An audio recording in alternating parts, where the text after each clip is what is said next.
నీ వాక్యమును మరోసారి ధ్యానించడానికి నిలిచి ఉండగా దీవించుము. నీ గొప్ప దీవెన శిష్యులు మాకు ఇచ్చి నీ మహిమకరమైన ఆలోచనలతో నిన్ను నడిపించమని యేసునామమున అడుగుచున్నాము తండ్రి, ఆమేన్. ప్రభునందు ప్రియులరా, ప్రభు యేసు నామములో కృపా సమాధానం మీకు కలుగునుగాక. ఆమేన్. కూర్చుందాం, దేవుని వాక్యమును ధ్యానించుకుందాం.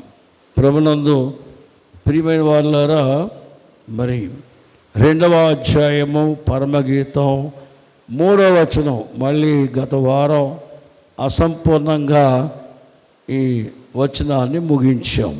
మళ్ళీ జ్ఞాపం చేసుకుందాం. అడవిపు వృక్షములలో జల్ద వృక్షం ఎట్లున్నదో మనుషులలో నా ప్రియుడు అట్లున్నాడు. కాబట్టి ఆనందభరితునై అతని నీడను కూర్చుంటిని, అతని ఫలము నా జీవకు ఎంతో మధురము, మధురాతి మధురమైన యేసయ్య మాటలు మనం వింటూ ఉన్నాం.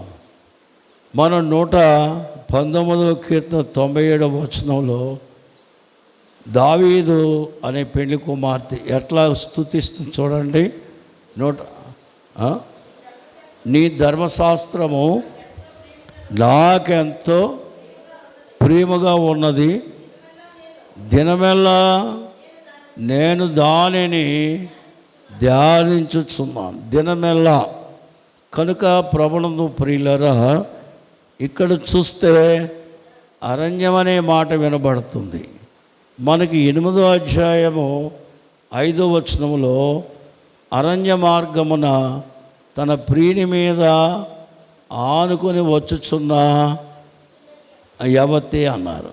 యవతి అంటే అర్థం ఏంటి చెప్పండి? మార్గం చూస్తే అరణ్యం. అరణ్యం అంటే ఏమి? సరైన సదుపాయములు లేని స్థితి, సరైన ఘనతలు విలువలు లేని స్థితిని దాన్ని ఏమంటారు? అరణ్యం. అయితే ఆమె ఎవరి మీద ఆనుకుందని రాయబడింది? ఎవరు అన్నారా? యవతి అన్నారా? యవతి అంటే ఆక్షేపణ. అంటే ప్రపంచం అంతటిలో ఎన్ని మతాలు ఎన్ని జనాంగాలు ఉన్నా తన ప్రియుడే గొప్పగా ఎంచుకుంది గనక ఒకే ఒక సంఘం. చెప్పండి, ఒకే ఒక సంఘం, ఒకే ఒక రక్షకుడు, ఒకే ఒక దేవుడు. దేవుని స్తోత్రం. దేవుడు అద్వితీయుడే, కుమారుని క్రీస్తు అద్వితీయుడే, సంఘం కూడా అద్వితీయమైనది కనుక యవతే. చెప్పండి, ప్రభువుని ఆక్షేపించారు, సంఘాన్ని కూడా. అరణ్య మార్గం అంటే చూడండి, పాపము నుండి మంచి ఫలితాలు కోల్పోవడం వల్ల మానవ జీవితానికి అరణ్యం వచ్చింది. అందులో పాపం అనేది 2వది, శాపము, మరణము, నరకం. ఇవన్నీ కూడా సంఘ పరిచర్యకు బాధకరమైనవి.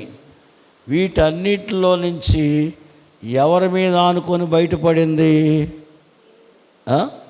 అయ్యగారు 2వ అధ్యాయంలో 8 చెప్తుంది, ఎందుకంటే మీకు అరణ్యం అంటే చెప్తున్నాను. ఎవరి మీద ఆనుకుంటే బయటకు వచ్చింది? ప్రియుని మీద. ఇప్పుడేం కోరుతుంది 2వ అధ్యాయంలో? ఆ చెట్టు దగ్గర ఏముంది చెప్పండి? నీటి ఓరన నాటబడిన చెట్టు ఎలా ఉంటుందో ధ్యానపరుని జీవితం అలా ఉంటుంది, భక్తి గలవారి జీవితం అలా ఉంటుంది. అతడు చేయనిదంతయు అనే మాట. ఒకటి, చెట్టు దగ్గర నీడ ఉంది, చెట్టు దగ్గర ఫలం ఉంది, చెట్టు దగ్గర నీరుంది.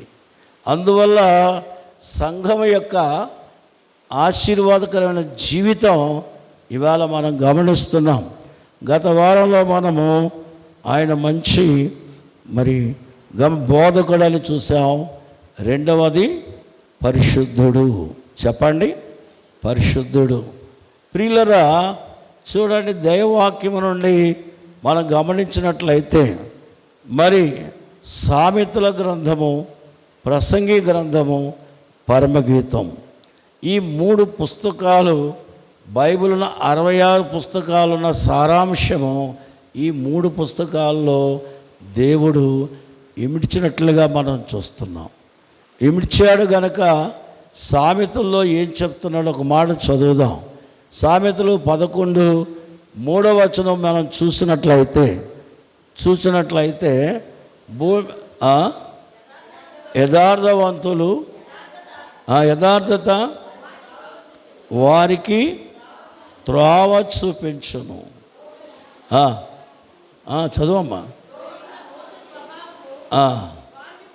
వారిని అందుచేత ఎవడైనా కానీ దేవుని యందుకు రాకపోతే, యథార్థత లేకపోతే వాడు పాడైపోతాడు. దేవుని యందు విశ్వాసం ఉంచువాడు, ఆయన మార్గాన్ని ఎంచుకున్నవాడు ఎప్పటికీ పాడుకాడు, దైవ నడిపింపు గలవాడై ఉంటాడు. ఎలా ఉంటాడు అంటే సొలొమోను ఆలోచన ఏంటి? దైవ నడిపింపుతో లేకపోతే నరులు నశించిపోతారు.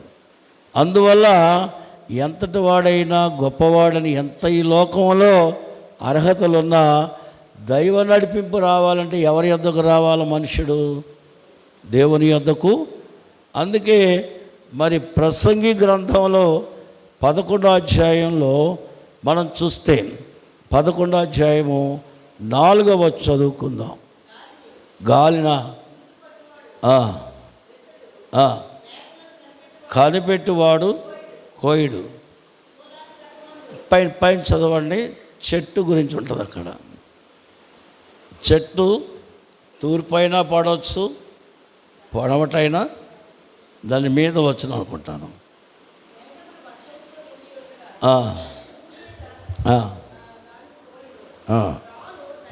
అది చెప్తున్నా. మ్రాను దక్షిణ పడినా ఉత్తరం పడినా అది పడిన చోటనే. గట్టిగా చెప్పండి. దేవుని పిల్లలారా, మ్రాను అంటే బలమైంది. భూమి యొక్క సారమంతా తీసుకుంది. ఎంత బలం అంత తెచ్చుకుంది, అంత గొప్పది. కానీ పడిపోయింది కాబట్టి అది ఎక్కడ పడిందో, అది తూర్పైనా కావచ్చు, దక్షిణమైనా కావచ్చు, ఉత్తరమైనా కావచ్చు, మొత్తానికి అది పడిపోయింది. మొత్తానికి ఏమైంది?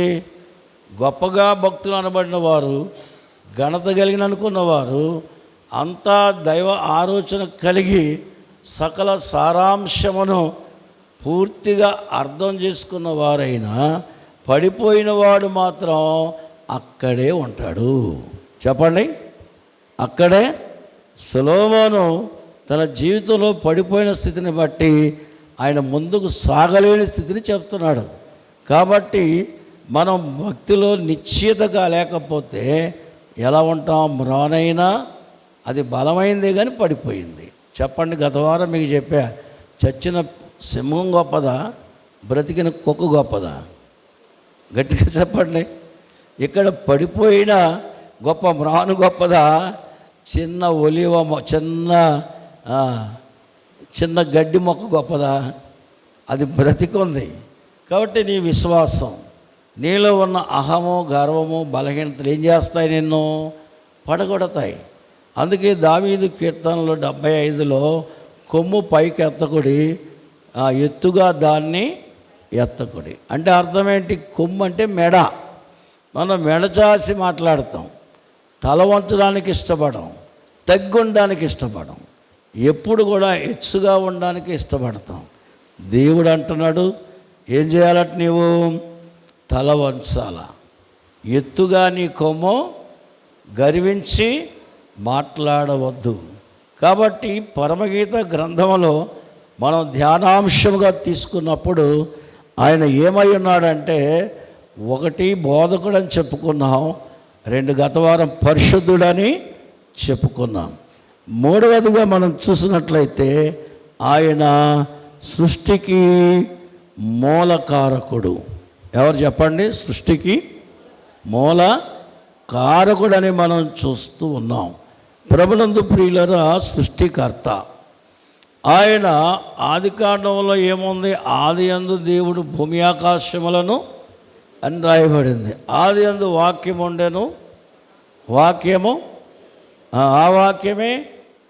అలాగైనట్లయితే ఆయన లేకుండా ఏది కలగలేదు. మీరు చెప్పండి, అన్నీ ఉన్నాయి, ఏముండాలా? యేసుప్రభు చెప్పాడు, ఉప్పు లేకపోతే చెప్పండి ఏమవుద్ది? సారం పోద్ది కదా. ఉప్పు సారం ఉంటుంది. అలాగే ప్రభు దేవుని మాట లేకుండా జీవించే జీవితంలో నిజాయితీ ఉండదు, యథార్థత ఉండదు. అందుకని ఆయన ఏమై ఉన్నాడంటే సృష్టికర్త అని చూస్తూ ఉన్నాం. కాబట్టి ఇర్మియా రాస్తూ ఉన్న మాట 10వ అధ్యాయంలో 12వ వచనంలో మనం చూస్తే దేని పరిమాణం ఎలా ఉండాలో, ఆయన బలమంతా ఈ సృష్టి మీద ఎలా పెట్టాడో ఆయన చక్కగా రాస్తున్నట్లుగా మనం చూస్తున్నాం. చదవండి ఎవరైనా. తన బలము చేత. చూడండి, మనకి ఇచ్చే మన సృష్టిలో మనం అనుభవించిన దాంట్లో దేవుని బలం ఎలా ఉందో కనపరుస్తున్నాడు.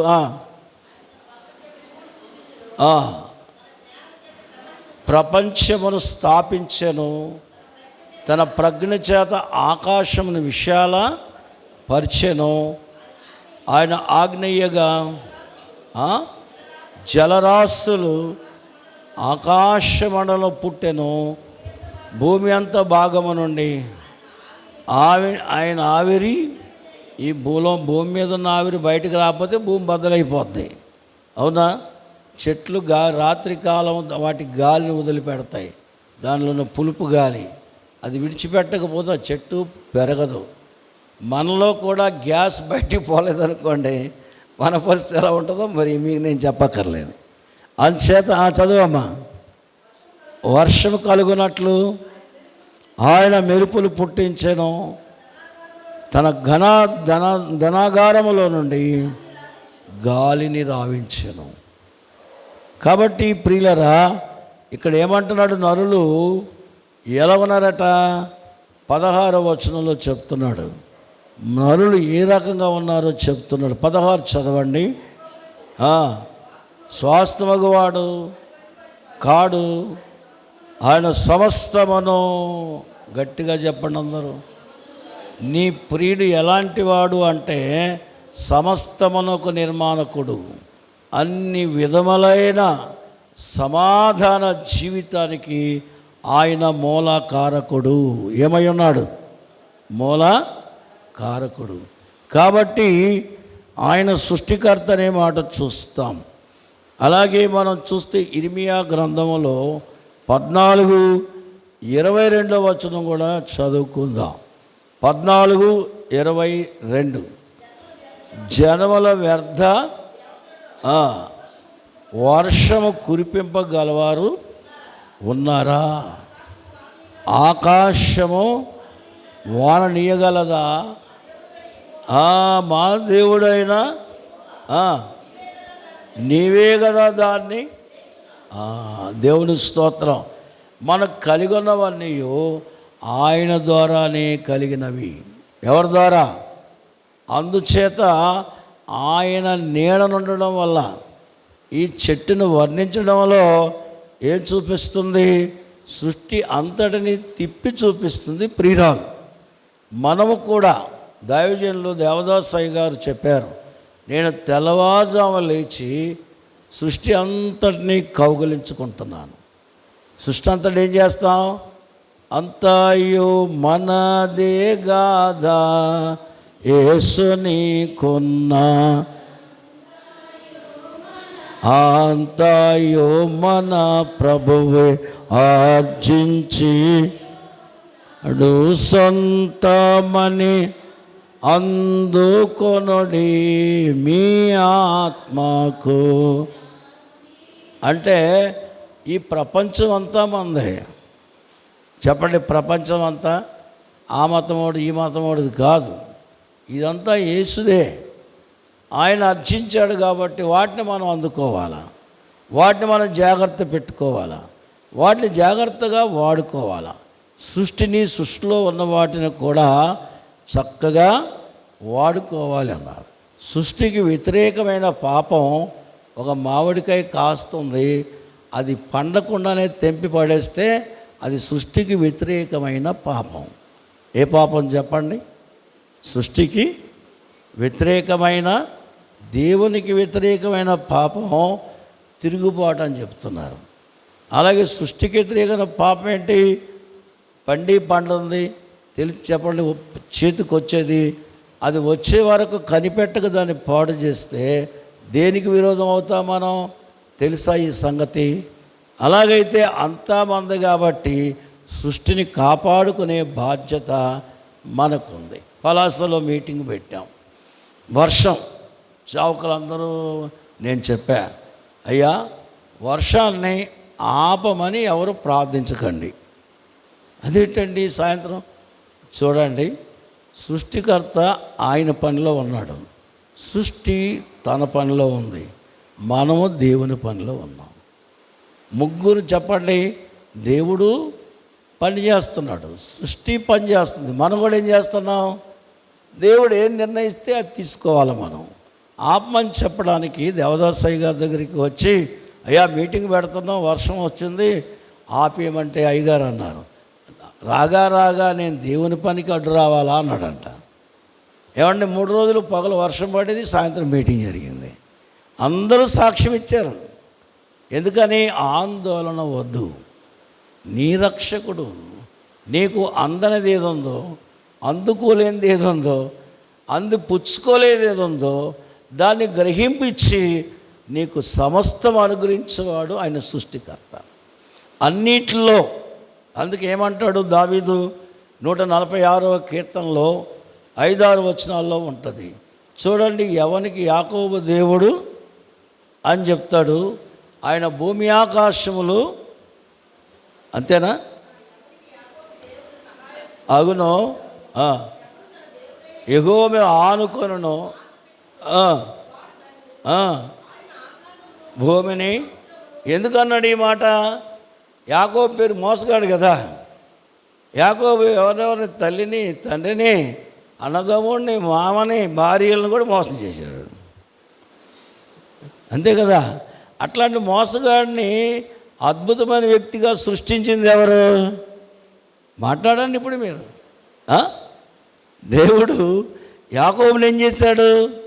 అట్లాంటి వాడినే బాగు చేస్తే ఈయనంటాడు, భూమి ఆకాశములందున సమస్తము, మనలో ఉన్న దుర్గుణములు, బలహీనతలు, మన జీవితంలో ఉన్న నేర్చెల్లిపోయి నిరాశపడినవన్నీ కూడా తొలగించి అద్భుతమైన సృష్టిగా నీ హృదయమును నింపగలిగిన వాడు ఎవరు? దేవుడు.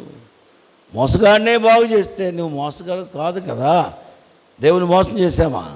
ఆయన సన్నిధులు ఉంటే మరి అంతకంటే ఎక్కువ ఆయన మనలో కీడుకరమైనవి, బాధకరమైనవి మేలుగా మార్చి సృజించగలిగిన వాడు ఆయన. నీ ప్రాణప్రియుడు, ఆయన నీకు రక్షకుడు. మనకి 8వ వచనంలో పరమగీతం ఏముంటుందంటే, 1 స్నేహితుడు, 2 ప్రియుడు, 3 సహోదరుడు. ఈ ముగ్గురులో ఎవరు ఎక్కువ చెప్పండి? స్నేహితుడు ఎక్కువ, ప్రియుడు ఎక్కువ, సహోదరుడు ఎక్కువ? ఒకసారి చెప్పండి అందరూ. ఏం లేదు, మీకే మార్కులు ఇవ్వం కదా, మీకే బహుమతులు ఏమంటే చెప్పడం తప్పలేదు, ఏదో ఒకటి చెప్పండి. ఎవరు గొప్ప? అందరూ చెప్పాలి మరి. చెప్పండి. ముద్దు పెట్టుకోవాలి అంటే ప్రియుడు గొప్ప, స్నేహితుడు గొప్ప, సహోదరుడు గొప్ప? ప్రియుడు గొప్ప.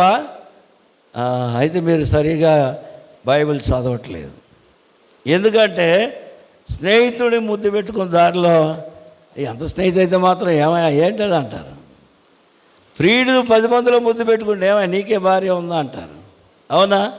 అన్నదమ్ముడైతే ఎక్కడ ముద్దు పెట్టుకున్నా, ఎప్పుడు ముద్దు పెట్టుకున్నా ఏమంటారు? వారు అన్న చెల్లెలే అంటారు, లేక అన్న తమ్ముళ్ళరా అంటారు.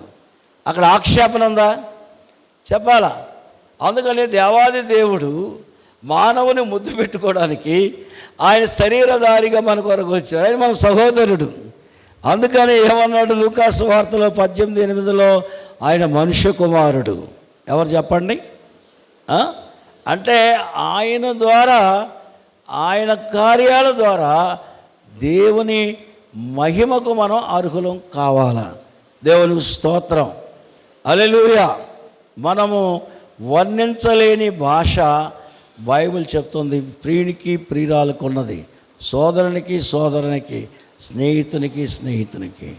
అందుచేత మనం సహోదరులమైతే తండ్రింట్లో ఉంటాం, ప్రియుడమైతే ప్రియుడితోనే ఉంటాం, స్నేహితులైతే స్నేహితుతోనే ఉంటాం. తండ్రింట్లో ఉంటే అందరితో ఉంటాం, ప్రియుడితో ఉంటే ఒక్కడితోనే ఉంటాం. ఇప్పుడు చెప్పండి, ప్రభువు అందరితో ఉండాలని కోరుతున్నాడా, ఆయన ఒక్కడితో ఉండిపోవాలని కోరుతున్నాడా? చెప్పండి. రక్షగాన వందలు పాడుకున్నది నిలుపుమన్నాడా? అందరితో సహోదర భావంతో అందరిని దగ్గరికి తేవాలి. ఎవరి దగ్గరికి? ప్రభువైన. అందుచేత ఈయన సృష్టికి కారకుడు అంటే అద్భుతకరుడు. చెప్పండి, అద్భుతకరుడు ఆయన. యోహాను 2:5 ఏముంది చెప్పండి? బాణలతో చెప్తుంది మరియమ్మ యేసు ప్రభువుని చూసింది. ఆమె చిన్నప్పుడట నాకు గైడ్ చెప్పాడు, యెరూషలేములో గైడ్ ఆ రోజు మాకు చెప్పిన మాట. యెరూషలేములో ఉన్నప్పుడు ఆయన చిన్నపిల్లాడు ఆడుకొని వచ్చి ఆకలేస్తుందమ్మా అన్నాడంట. అయితే ఏమి లేవు, యోసేపు బజార్లోకి వెళ్ళాడు. సరే కాసేపు ఆడుకోరానా, నేను తయారు చేస్తాను. రెండోసారి వచ్చాడు, మూడోసారి వచ్చాడు, కానీ ఏమి లేదు, ఇంట్లో ఏమీ లేవు.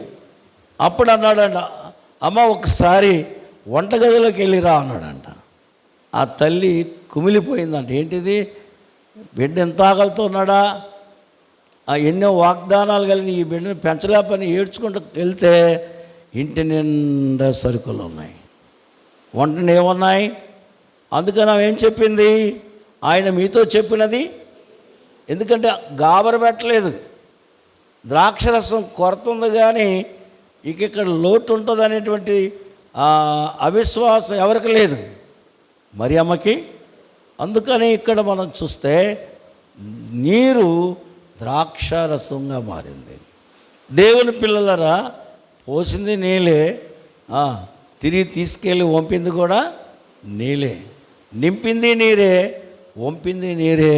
కానీ ఏం మారిపోయింది చెప్పాలా? కనుక ఇప్పుడు అందరూ గొప్పగా చెప్పుకునే వ్యక్తులు ఎవరు? పోసిన వాళ్ళు భలే పోసారా, భలే తెచ్చారా అంటున్నారు. కానీ దాని వెనక ఎవరున్నారు? నీవు భలే తెలివైన వాడు, గొప్ప పని చేస్తున్నావు అంటే నీ వెనక ఎవరున్నారు? నువ్వు గొప్పగా జీవిస్తున్నావు, నీ వెనక ఎవరున్నారు? నువ్వు వెనక్కున్నటువంటి ఆ మహామహుడిని బట్టి నీకు విలువ. నీటికంటే గొప్పవాడవుగా నీ ఆత్మకు విలువిచ్చాడు యేసయ్య. అందుకని నీళ్ళు ఏమైపోయినాయి? నీటిలోకి రంగు వచ్చింది, నీటిలోకి సువాసన వచ్చింది, నీటిలోకి జిగురు వచ్చింది, నీటిలోకి మాధుర్యం వచ్చింది, నీటిలో చెప్పండి కలజీవం వచ్చింది. దేవుని స్తోత్రం. అందుచేత అక్కడ ఏమన్నారు? నీవు మునుపు ఇంతకు ముందు కంటే ఇప్పుడు ఇచ్చిన ద్రాక్షరసం చాలా బాగుంది. ఆదామా, నిన్ను బట్టి నేల శపించబడిన భూమిలో వచ్చిన రసం గొప్పదా, యేసుక్రీస్తు వాక్కులు వచ్చిన గొప్పదా? గట్టిగా చెప్పండి అమ్మా. భూమి మీద శపించబడిన, భూమి మీద సంపాదించిన సంపాదనలు గొప్పవా, దేవుని వాక్యము ద్వారా నింపబడిన నీ జీవితం గొప్పదా? ఆలోచించాలా. ఏది గొప్పది? ఏది గొప్పది? అందుచేత జనులకు జబ్బు లేదు, యేసయ్య మాటలు ఏమి లేదు. ఆయన పరమ వైద్యుడు. ఎవరు చెప్పండి? పరమ వైద్యుడు. అందుచేత సలహాల గురించి యోబు చెప్తాడు 13వ అధ్యాయం 4వ వచనంలో. యోబు గ్రంథము 13వ అధ్యాయం 4వ వచనంలో ఏమని చెప్తాడు యోబు? వీళ్ళందరూ కూడా తెలివి లేని వైద్యులు. ఎవరంట చెప్పండి? చచ్చిపోయేదాకా బతుకుతారని చెప్తారంట. ఏం పర్వాలేదు అంటారంట. అర్జెంట్ అంట చెప్పండి, అన్నీ రకరకాల చెప్పండి. ఎమర్జెన్సీలో ఉంది, ఇప్పుడే ఫలానా ఇంజెక్షన్ చేస్తే ఇప్పుడే కొంచెం పర్లా, ఇంతకుముందు కంటే ఇప్పుడు ఇంకా పర్లా, కాలు కదులుతుంది, కన్ను కదులుతుంది, మీకే భయమో లేదు. అంటే యోబు చెప్తాడు, సలహా ఇచ్చేవాళ్ళు కూడా చెప్పండి పనికిరాని వైద్యులు ఎలాగైతే ఉన్నారో వీళ్ళు అలాగే ఉన్నారు అన్న. తన స్నేహితులకి దైవభక్తి అవ్వలేదు, కానీ శ్రమను చూసినప్పుడు విరక్తి వచ్చింది వాళ్ళకి. అందువల్ల భక్తి పరులు శ్రమలు చూసి భక్తిహీనులు అనుకోవద్దు. భక్తి పరులకు బహుమతి ఉన్నది. వారి శ్రమకి ఏముంది? బహుమతి ఉంది. యోబు శ్రమకి బహుమతి ఉంది. మన శ్రమకు కూడా ఏముంది? బహుమతి ఉంది. అయితే నీటికి రంగు రుచి వచ్చినట్లుగా నీ బ్రతుకు స్వచ్ఛమైన వాక్యముతో నింపబడాలి. స్వచ్ఛమైన వాక్యం యొక్క జీవము నీలో ఉట్టిపడేటట్లుగా ఉండాల. అది ప్రియురాలు కోరుతున్నటువంటి మాట. దేవుని స్తోత్రం. ఆయన చెప్పడానికి టైం కనుక మళ్ళీ సాత్వికుడు అన్నారు. ఏమన్నారు చెప్పండి? యేసయ్య సాత్వికులు ధన్యులు. వారు ఎవరండి? ఏమవుతారు వాళ్ళు? భూలోకమును స్వతంత్రించుకుందురు. నేను విన్నప్పుడు మహాత్మా గాంధీ మరి ఆ యొక్క దేశాన్ని విడిచిపెట్టిన కాలంలో బ్రిటిష్ వారు ఆరాధనకు వెళ్ళాడట. ఆయన వెళ్ళి కూర్చున్నాడు. కూర్చొని వారు ఈ విషయాలు చెప్తూ ఉంటే ఆయన ముందు వెళ్ళి చెప్పాడంట, సాత్వికులు ధన్యులు, వారు భూలోకమును. ఈ మాటను మీరు ఎందుకు పాటించలేదు? మీ దగ్గర సాత్వికం లేదు గనక మా దేశాన్ని స్వతంత్రించుకునే హక్కు మీకు లేదు. మీరు వెళ్ళకపోతే మీరు చదువుతున్న ఈ వాక్యమే మిమ్మల్ని నాశనం చేస్తుందని చెప్పాడట ఆయన. వాళ్ళందరికీ ఒక భయం ఏర్పడిందంట. ఏంట్రా ఇలా మాట్లాడిన? అందువల్లనే సాత్వికాన్ని గురించి మరి మహాత్మా గాంధీ కూడా బైబిల్ బాగా చదివాడు అని చెప్తారు. మహాత్మా గాంధీ కూడా ఏం చదివాడు? కాబట్టి ప్రియులరా, ఎంత గాయపరిచినా మనం చూస్తాం. మత్తయి 27:27లో యేసు ప్రభువును పట్టుకున్నారు. ఆయన తలకు మొలకిరీటం పెట్టారు, ఆయన అంగి తీసేశారు, కొరడాలతో కొట్టారు, మొక్క మీద ఉమ్మేశారు, గేలి చేశారు. ఎంత అవమానపరిచినా ఆయన ఎంతైనా చెప్పండి కృంగిపోయాడా? చెప్పాలా? చదవండి ఒక్క మాట ఎలా ఉంటుందో. మందులో తీసుకొని వెళ్ళి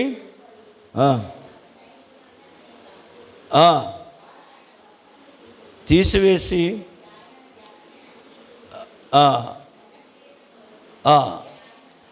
ఆయన తలకు పెట్టి అంటే వాళ్ళ దృష్టి ఏంటి? రాజు కాబట్టి కిరీటం ఉండాలి. నువ్వు రాజు అంటున్నావు కాబట్టి ముళ్ళ కిరీటంతో ముళ్ళుతో తలను అద్దారు. అలాగే రాజు కాబట్టి సుగంధ ద్రవ్యాలు పూసుకుంటారు అని ఒక్కడు కాదు, అక్కడ ఉన్న బంట్రోతులందరూ కూడా ప్రభు మీద ఉమ్మూశారు. అలా ఉమ్ము కారుతూ ఉంది. ఆ తర్వాత వాళ్ళు ఏం చేశారు? కొరలతో కొట్టి గాయపరిచారు. మళ్ళీ ఆయన వస్త్రం తొడిగించేశారు.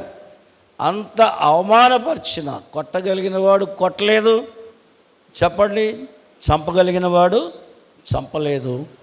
అలాగే భయపెట్టగలిగిన వాడు భయపెట్టలేదు. ఆయన కేవలం మన కోసం ఏమైపోయాడు? సాత్వికుడు. చెప్పండి, ఏమయ్యాడా అండి? సాత్వికుడు. మనం క్రైస్తవునికంటే మరి ఘోరంబుగా దూరితిని నేరాంబులను క్రూరుండనై కొట్టి తిని క్రూరుండునై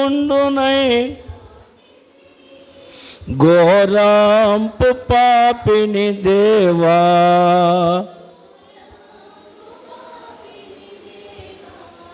అపరాధిని. ఆయన నిత్య జీవము గలవాడు.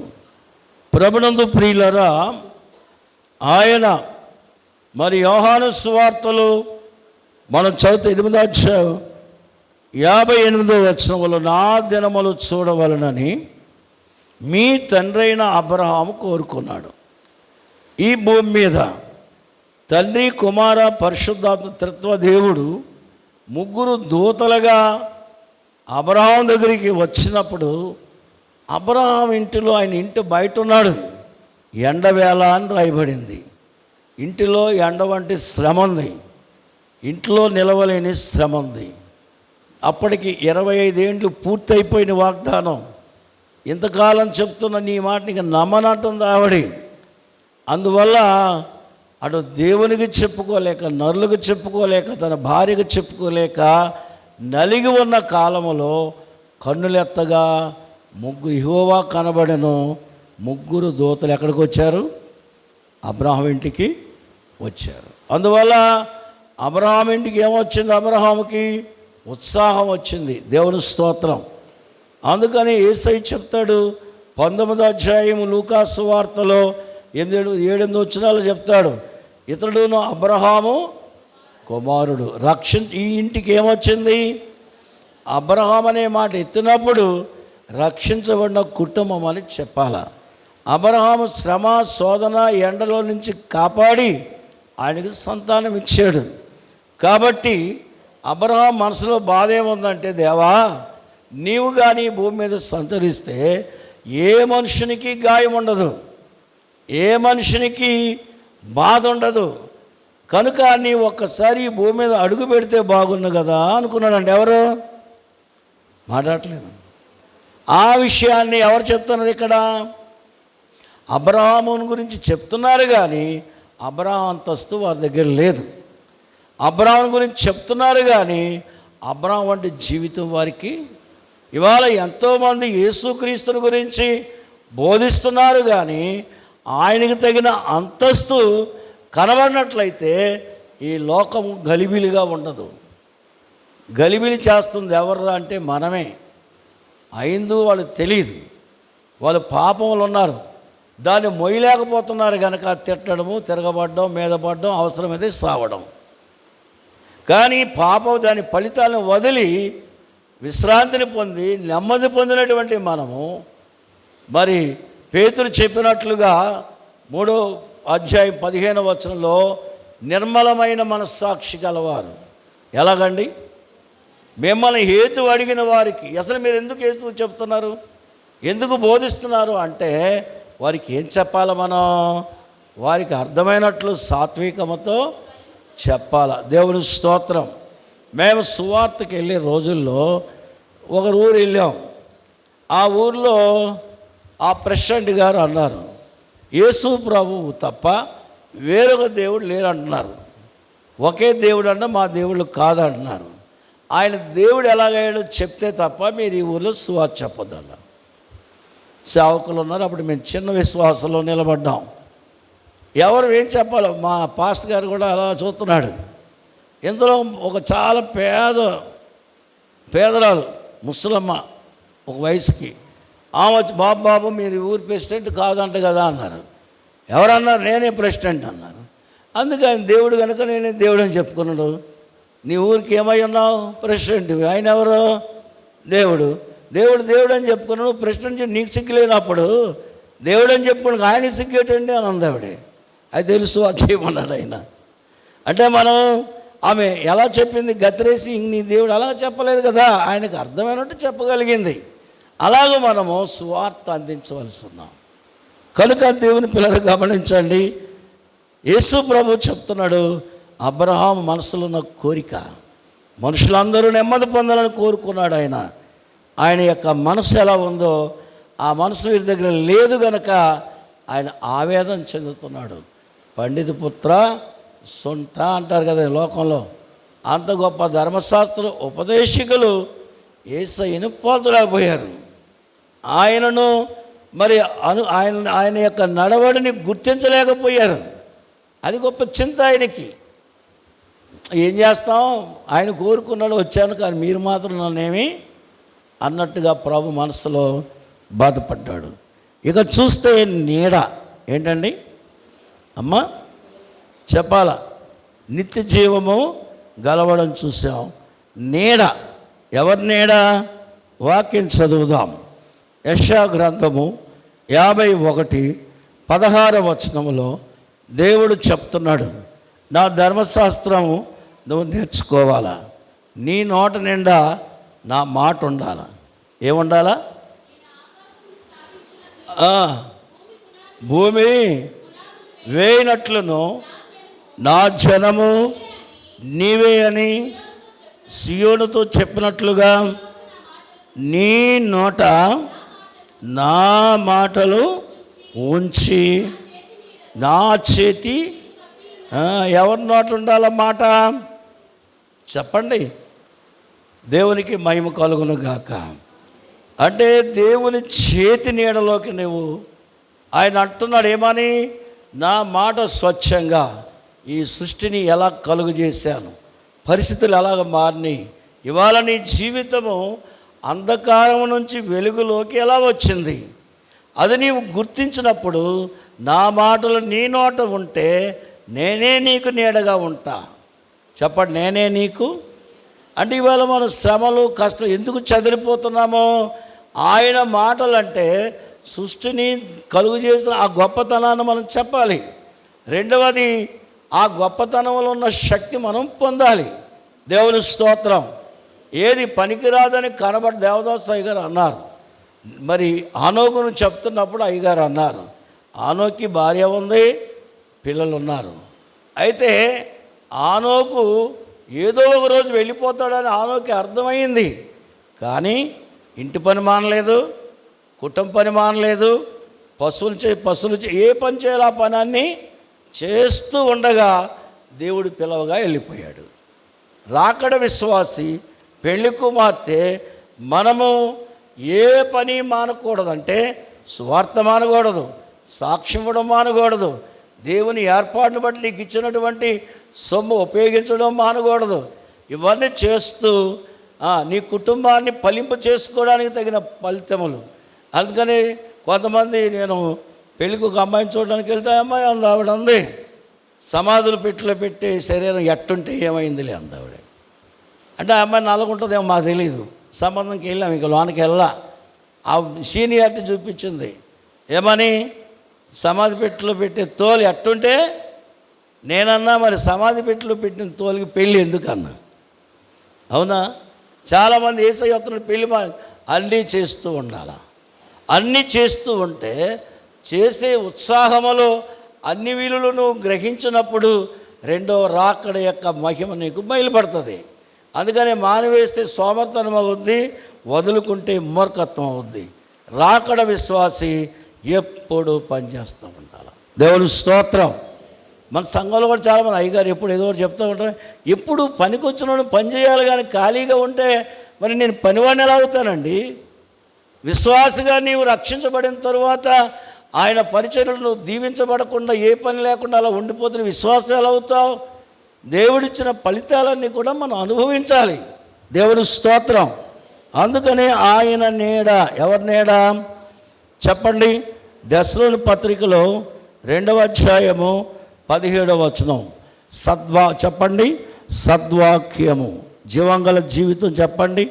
నీడలో ఉన్న జీవితము దేవుని ఆశీర్వాదాల్లో మనం చూస్తాం. సద్వాక్యము చెప్పండి అందరూ. అంటే ఎవరికైనా నీ జీవితం సరిపడుతుంది. ఎవరి నీడలోంచి వస్తే, ఎవరి చేతుల నుండి వస్తే. ఆయనకి యెషయా గ్రంథంలో 4:6లో పర్ణశాల అన్నారు. అంటే నీకు స్థానం ఇచ్చేవాడు యేసు మనకు ఆశ్రయమై ఉన్నాడని చెప్పి దావీదు, దేవుడే నాకు ఆశ్రయమును దుర్గం. అంటే అర్థం ఏంటి? లోక సదుపాయములు నాకు సరిపడవు. పెళ్లి కుమార్తె ఏం కోరుకుంటుంది? ఆయన వాక్కును, ఆయన వరాన్ని, ఆయన వస్త్రాన్ని, ఆయన నీడను, ఆయన సహవాసాలు, ఆయన కవిటిని కోరుకుంటుంది.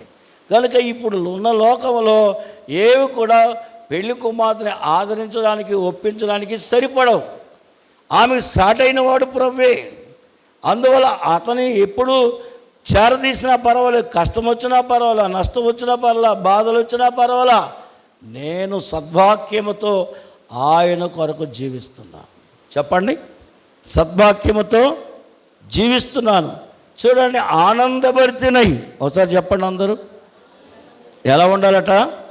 పాటలు, స్తుతులు, ప్రార్థనలు, విన్నపాలు విస్తారంగా మనం కలిగి ఉండాలి. దేవుని స్తోత్రం. కనుక అపోస్తలులైన వారు 2వ అధ్యాయం 47వ వచనంలో వారు ప్రతి దినము దేవుని సన్నిధిలో కలుసుకుంటున్నారు. వారు ఎలాగున్నారో చదవండి. ఏముందో చదవండి. ఆనందముతోనూ నిష్కపటమైన హృదయముతోనూ ఆహారం పుచ్చుకొనుచు మరియు అందరినీ చేర్చుకుంటున్నారు. ఒకటి, వారి జీవితంలో కపటం లేనిది, నిస్వార్థం లేనిది, నిశ్చయత కలిగి ఉన్నారు. కాబట్టి అందరినీ చేర్చుకుంటూ ఇటు జీవితానందం ఉంది, అటు సంఘ ఆనందం ఉంది. విశ్వాసికి సంఘంలోనూ ఆనందం ఉండాలా, జీవితంలోనే ఉండాలా, వ్యక్తిగతంగా ఏముండాలా, ఆనందం ఉండాలా. దేవుని స్తోత్రం. నేను ఆనంద భరితనైతిని. నేనేమైపోయాను? ఆనంద భరిత. 119వ కీర్తనలో 15వ చదువుదాం, గుర్తులేదు నాకు, చూడండి వస్తా, చదవండి. 119, 15వ వచనం ఒకసారి. నీ ఆజ్ఞలను ధ్యానించదను, నీ త్రోవలను మన్నించదను, నీ కట్టడలను నేను అది చెప్పండి. నేను అంటే అర్థం ఏంటి? సంపదలను బట్టి, ఐశ్వర్యం బట్టి రక్షణ పొందినప్పుడు హర్షించాం. ఆత్మను పొంది వరాలు కలిగి ఆయనతో సహవాసం చేయడం వల్ల సహవాస అనుభవాలు హర్షించాం. ఇవాళ సహవాసమే కాదు, ప్రభువుతో ఏకమైపోయే ఐకమత్యం వచ్చింది. కాబట్టి ఆ ఐకమత్యం ఏంటి? హర్షం ఏంటి చెప్పండి, గట్టిగా చెప్పండి. హల్లెలూయా. విశ్వాసరావు గారు ప్రధానికి వాక్యం చెప్పాలా? ఎవరికి? ఏమంటారు మన సేవకులు? మీరు అబ్బో ఆయనకేమో, నాకెంత హర్షం. ఆయన మనిషి, నేను మనిషి. కానీ మన హర్షం ఏంటి? మన సమస్తమైనటువంటి బలహీనతలన్నీ దాన్ని వర్ణించడం సాధ్యం కాదండి. అందుకే పేతురు తన పత్రికలో 3వ అధ్యాయంలో రాస్తున్నాడు. 1 పేతురు పత్రిక 3వ అధ్యాయం 3-4 వచనాల్లో చూడండి. మహిమాయుక్తమైన ఏమంటాడు చెప్పండి? మహిమ. చదవండి ఎవరైనా మాట చదవగలరా? త్వరగా, టైం అయిపోయింది. మృదువైనట్టు అక్షయ అలంకారము గల అంతరంగ స్వభావము అలంకారముగా ఉండవలెను.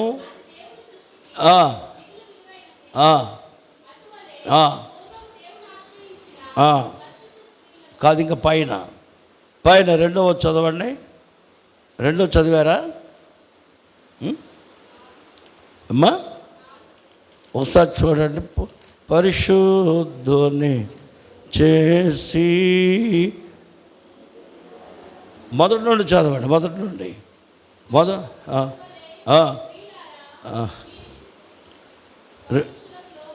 కాదు కాదు కాదు. దేవునికి మహిమ కలుగును గాక. సరే, ఇంకొక వచనం మళ్ళీ చదువుదాం. సరే, ఆనంద భరితనైతిని. ఏమయ్యాను? ఆనంద అనగా దర్శనము, ప్రత్యక్షత, వరములు. హబక్కు 3:17 చూస్తాం. అలాగే 2-4-18, కీర్తన 16:8, ఎఫెసీ 3:3 అని మనం చూస్తున్నాం. దేవుని స్తోత్రం. అంటే స్తుతి ఉండాలా మనలో. ఏముండాలా? వర్షిప్. అతని ఫలము నా జివ్వకు, పెళ్లి కుమార్తెకు గత వారంలో చెప్పా, జివహా ఫలము. ఏ ఫలం? యాగం చేసేవాళ్ళు ఏం చేస్తారు? ఆ ఆరంభం నుంచి అది ముగించే వరకు ఆరిపోకుండా నూనె వేస్తారు, పళ్ళు వేస్తారు, ఏదో ఒకటి వేస్తూ ఉంటారు, నెయ్యి వేస్తారు, కాలుతూనే ఉంటుంది. అలాగే మనం మేఘమెక్కే వరకు పరిశుద్ధుడనే పదము మన నోట ఉండాలి. జివహా ఫలం. ఏం కోరుతున్నాడు ఆయన? హెబ్రీ పత్రిక 13:15 ఏం కోరుతున్నాడు? జివహాఫలం. ఏ ఫలం అంటే చివరి వరకు నువ్వు ఆయనని స్తుతించే రీతిగా మేఘమెక్కే వరకు అని మనం చూస్తాం. నా జీవాపలి చూస్తున్న దేవునికి స్తోత్రం. కాబట్టి ప్రభునందు ప్రియులరా, ఇంకా మనం గమనించినట్లయితే అన్ని అనుభవాలు సమకూర్పు. చెప్పండి, అన్నీ. అందుకనే లక్షణము లేక ఆయన వరము లేక ఈ నాలుగుతో అన్నీ వర్ణించగలిగి ఉండాల. దేవునికి స్తోత్రం. అందువల్ల ఆయన చెప్పండి, కొన్ని పచ్చి ఉంటాయి, కొన్ని ఎండినవి ఉంటాయి. తాటికాయ ముంజులు ఎన్ని ఉంటాయి? 3 ఉంటాయి. తత్వదేవుని యొక్క అంతరంగ స్థితిని చూపిస్తున్నాయి. విశ్వాస జీవితంలో పచ్చివంటే కొత్తగా వచ్చిన వారు, ముదురు అంటే అనుభవ విశ్వాసులు. అనుభవన్నవాడు ఎదగాలి. కొత్తవారు ఏం కావాలి? ఫలించడానికి ఫలభరితం కావాలి. అదే పచ్చిది కావాలి, ఆయనకి పండువి కావాలి. విశ్వాసులారా, నీ అనుభవం ఉన్న వాళ్ళతో నీకు సహవాసం ఉండాలి. అనుభవం లేని వారితో కూడా నీకేముండాలా? అనుభవం ఉన్న వాళ్ళతో మాట్లాడితే నీ సహవాసం వారికి ఎదుగుదల వస్తుంది. అనుభవం లేని వారితో మాట్లాడితే వారికి ఆత్మీయత పెరుగుద్ది. అందువల్ల పెండ్లి కుమార్తె అన్ని రుచులు కలిగినది. చెప్పండి, ఇప్పుడు అన్ని రుచులు ఏం చెప్పండి? ఇక నాకేమి చెప్పనక్కర్లేదు అన్నట్టుగా నన్నెవరు అడ్డుపరచవలసిన అవసరమే లేదు. ప్రభు వస్తే నేను ఎగిరి వెళ్ళిపోతా. చెప్పండి, ఎవరు వస్తే? దైవ వాక్యములో పరమగీత నీకు బోధిస్తుంది ఏంటంటే, పరమాంశములన్నిటిలో నువ్వు నింపుకుంటే ఈ లోకము నిన్ను విరక్తిగా చూస్తుంది. నువ్వు చూడడం కాదు. నువ్వు ఈ లోకానికి ఏం కావు? పనికిరావంతే. అంచేత మనల్ని మలినం అంటనీయకుండా కాపాడే పరిశుద్ధాత్మని యొక్క హస్తములోకి వెళతావు. ప్రతి నిత్యము కాపాడుకునేవాడు నువ్వు కాదుగా, నిన్ను కాపాడుకోవడానికి పని కలిగి ఉంది ఎవరు? దేవుని ఆత్మ. అటువంటి దివ్యమైన అనుభవంలో పెళ్లి కుమార్తె. అందుకనే అడవి వృక్షములలో జలదవృక్షం ఎట్లున్నదో పురుషులలో నా ప్రియుడు అట్లున్నాడు. కాబట్టి ఆయన గుర్తించవచ్చని మళ్ళీ మనం చదువుతాం. దేవుడు దీవించును గాక. ఆమేన్. అందుకని అన్ని రకమైన ఫలవరస తండ్రి మాకు ఆనందభరితులమై ఉండడానికి నీతో ఏకీభవించి ఏకమైపోయి మహిమోన్నతుడు అయిన నీతో ఏకమైపోవాలా. ఎంత కోరిక నీకు! నీ ప్రియురాల పట్ల నీకున్న ప్రేమంతా వలకపోసావు. దేవా దేవా, మా ప్రేమ ఉన్నా నా ప్రేమ నీ సన్నిధానం ధారపోస్తానయ్యా, దేనికి వాడనన్నాడు దైవజనుడు. ఇవాళ నీవిచ్చిన ఈ ప్రేమ అది నీకోసమే, నీతోనే నింపబడినట్లు దీవించున. ఒక్క నిమిషం దయగల మా తండ్రి, వందనాలు చెల్లిస్తూ ఉన్నాం. సంపూర్ణడానికి స్తోత్రములు. ప్రతి బిడ్డను మీరు ఆశీర్వదించండి. ఈ భావం ప్రతి వారిలో నింపండి. కనబడి మాట్లాడండి. యేసు నామమున అడుగుచున్నాం తండ్రి. ఆమేన్.